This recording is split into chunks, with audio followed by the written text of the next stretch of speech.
Halo teman-teman semua, perkenalkan nama saya Andra Arianti Lian. Di sini saya akan membahas materi mengenai bakteriologi. Bakteriologi adalah cabang ilmu yang mempelajari tentang bakteri. Bakteri adalah kelompok mikroorganisme prokariotik uniseluler atau bersel tunggal yang tidak memiliki membran inti sel dan organel terikat membran lainnya seperti mitokondria dan kloroplas. Bakteri dapat diukur menggunakan mikroskop dan ukuran bakteri yaitu 0,5 sampai 5 mikrometer. Berikut adalah siklus hidup bakteri. Ada 4 siklus hidup bakteri. Yang pertama yaitu fase lag atau adaptasi. Fase lag adalah tahap awal di mana siklus hidup bakteri. Pada tahap ini, bakteri baru saja memasuki lingkungan baru. Yang kedua yaitu fase logaritmik. Pada tahap ini, di mana bakteri mulai berkembang biak dan membela diri secara aktif dan cepat. Dan yang ketiga yaitu fase stasioner. Fase stasioner adalah tahap di mana pertumbuhan bakteri mulai melambat dan akhirnya berhenti dan jumlah sel yang mati berkembang sebanding dengan jumlah sel yang hidup. Yang keempat yaitu fase penurunan. Jumlah sel hidup dalam populasi mulai menurun, laju kematian sel melebihi laju pembelahan sel. Selanjutnya yaitu struktur bakteri. Ada 2 bagian struktur bakteri, yaitu struktur luar bakteri dan juga struktur dalam bakteri. Berikut adalah struktur luar bakteri. Yang pertama yaitu dinding sel. Dinding sel adalah lapisan yang terdiri dari peptidoglikan, pseudopeptidoglikan, dan polisakarida lainnya yang berfungsi melindungi sel dari tekanan osmotik dan kerusakan fisik. Yang kedua yaitu kapsul.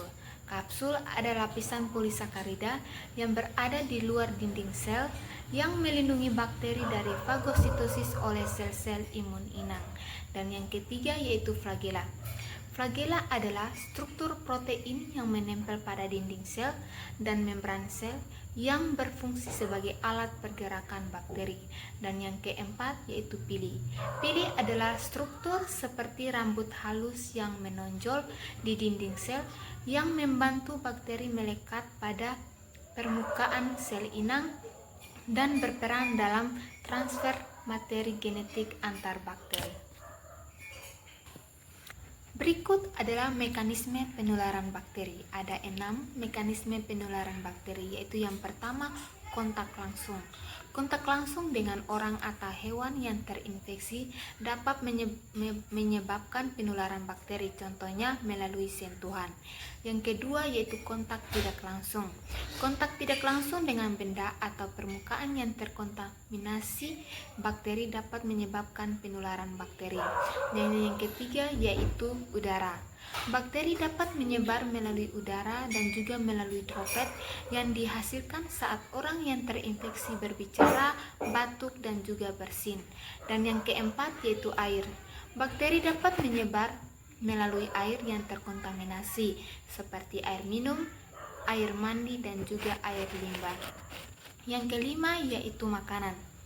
Bakteri dapat menyebar melalui makanan yang terkontaminasi, seperti makanan yang tidak dimasak dengan baik. Dan yang keenam yaitu vektor. Bakteri dapat menyebar melalui vektor seperti serangga atau hewan yang dapat membawa bakteri dari satu orang ke orang lain. Berikut dampak bakteri bagi inang. Ada dampak positif dan juga dampak negatif. Dampak negatifnya yaitu menyebabkan infeksi dan penyakit dan juga merusak jaringan tubuh. Sedangkan dampak positifnya yaitu sebagai penghasil vitamin dan antibiotik, sebagai pengembangan sistem imun dan juga sebagai bantuan pencernaan. Berikut ada beberapa penyakit yang disebabkan oleh bakteri. Salah satu penyakit yang disebabkan oleh bakteri adalah penyakit tuberkulosis atau sering dikenal dengan penyakit TBC. TBC disebabkan oleh bakteri Mycobacterium tuberculosis yang dapat menyebar melalui udara ketika seseorang terinfeksi batuk dan juga bersin. Gejala penyakit TBC yaitu batuk yang berlangsung lama, kurang lebih 2 minggu, batuk darah, nyeri dada, demam, kelelahan, dan juga berat badan menurun. Faktor risiko penyakit TBC yaitu kontak dengan seseorang yang terinfeksi TBC, sistem imun yang lemah, kondisi lingkungan yang buruk, dan juga kurangnya pengetahuan akan penyakit TBC. Pengobatan penyakit TBC yaitu dengan penggunaan obat-obatan. Pengobatan TBC berlangsung dalam jangka waktu yang cukup lama, minimal 6 bulan atau lebih, dengan durasi pengobatan yang cukup.